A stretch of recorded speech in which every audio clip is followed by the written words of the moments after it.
We need to start this video by sharing some excellent news that came out in the last few hours regarding an important Barcelona player, and many CULÉS fans are extremely excited about it, while others didn't pay much attention.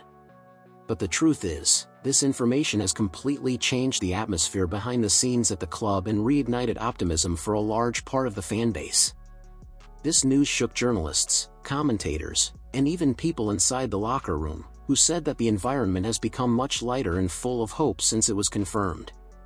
And that's not all. In addition to this great news regarding one of our most important players, we also received another fantastic confirmation directly from La Liga, something that really touches the emotions of any fan and raises expectations even more for the rest of the season.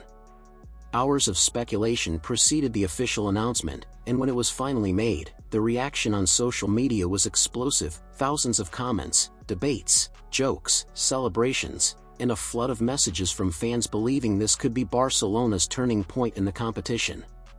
But, as I always do on this channel, at the end of this video I'll also share a very concerning piece of news about another key Barcelona player, a situation that is reverberating deeply in European football and leaving many people worried about the future of this athlete and the impact it could have on the club in the coming weeks.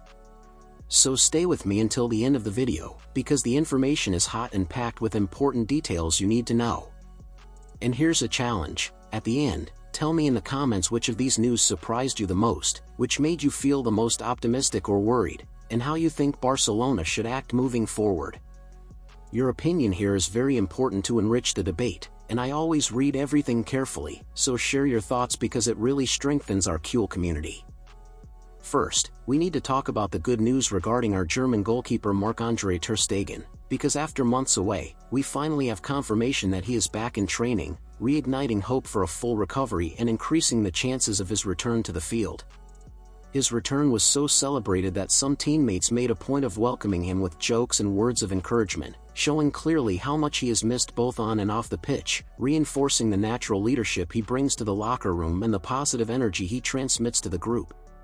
Ter Stegen underwent back surgery and had no choice but to step away from the team for a long period. This injury was more serious than many imagined, and those close to him said he sometimes doubted whether he could return to the same level. Outfield players can often be substituted, but a goalkeeper is different. It's a fixed position that requires absolute trust, and losing the starting spot can be devastating. In ter Stegen's case, the emotional impact was even greater, as he has always been an extremely competitive player who takes his own performance very seriously. While he was away, João Garcia took over as the starter and surprised everyone. The young goalkeeper showed maturity, composure, and technical quality that fully won over the coaching staff.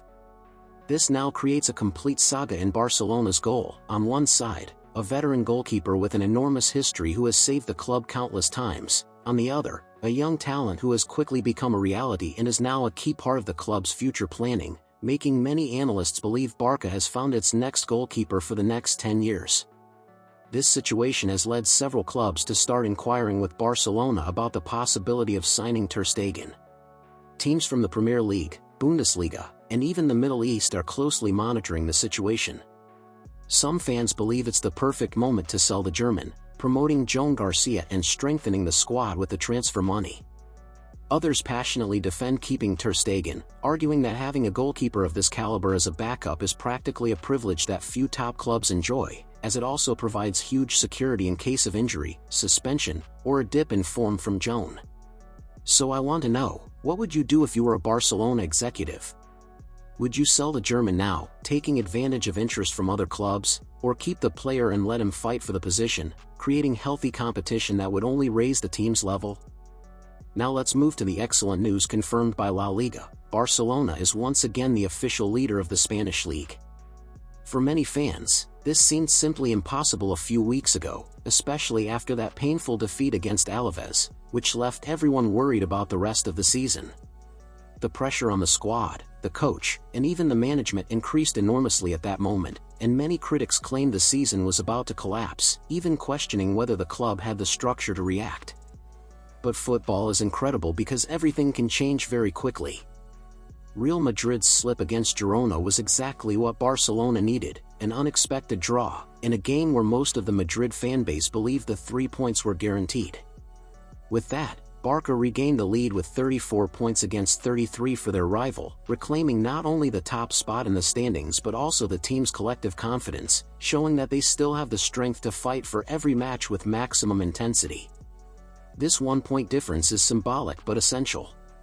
It represents far more than just numbers on the table. It signifies morale, confidence, a sense of recovery, the team's self-esteem, and credibility with the fans, who start believing in titles again. The internal atmosphere at Barcelona completely changed after this confirmation.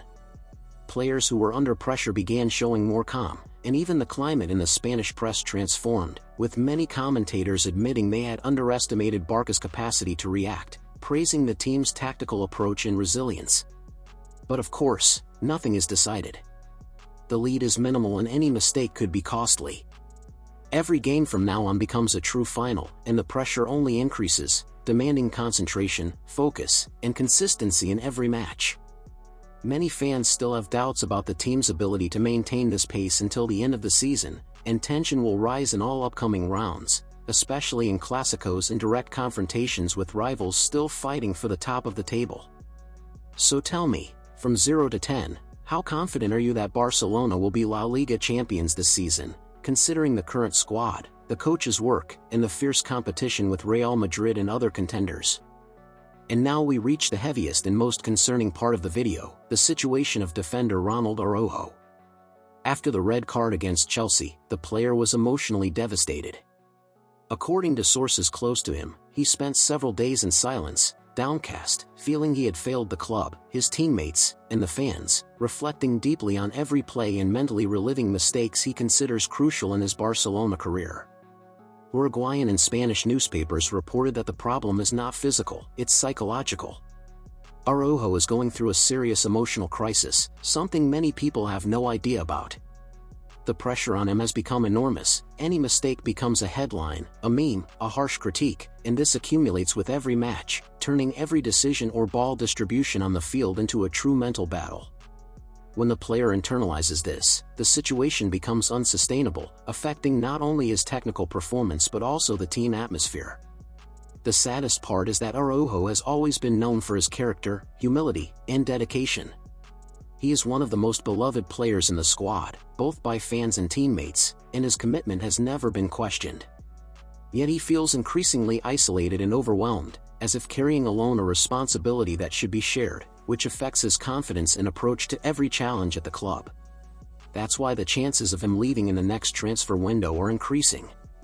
Deco will meet with the players' representatives, and although nothing has been decided, the general feeling behind the scenes is that his cycle may be ending, not due to a lack of quality, but to protect his mental health, out of respect for the player and to preserve his career, because a mentally fragile player can hardly give his best at a club the size of Barcelona, with constant pressure and expectations.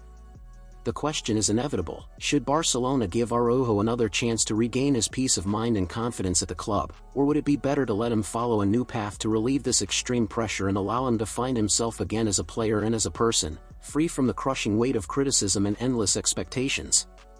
I really want to know your opinion, because this topic has deeply affected fans and opens a huge reflection on how we treat players and how pressure can affect anyone's life, even idols. And we must remember that behind every athlete is a human being who also feels, suffers, and needs support, empathy, and understanding.